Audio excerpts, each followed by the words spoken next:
మండల పరిధిలోని అప్పాజీపల్లి గ్రామానికి చెందిన సర్పంచ్ సభ్యుడు నైని వెంకట్ గౌడ్ సోమవారం నాడు ఏఈ సుష్మా ఆధ్వర్యంలో చట్టబద్ధంగా ప్రమాణ స్వీకారం చేసి అధికారికంగా విధుల్లో చేరారు.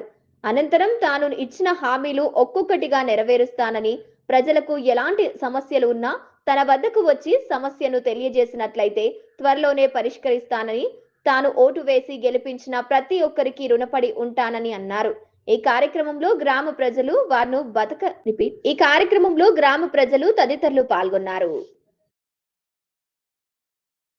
నేను నాయని వెంకగౌడ్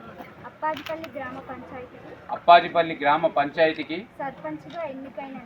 సర్పంచ్గా ఎన్నికైన నేను శాసనం ద్వారా ఏర్పాటు చేయబడిన భారత రాజ్యాంగానికి నిజమైన విధేయత కలిగి ఉంటానని భారతదేశ సార్వభౌమత్యం మరియు ఏకత్వాన్ని కాపాడుతానని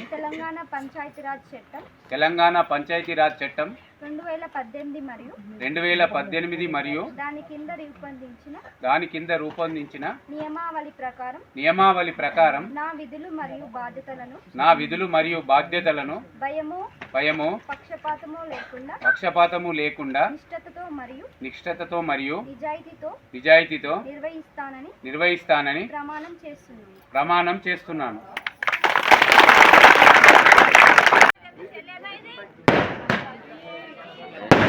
Is it?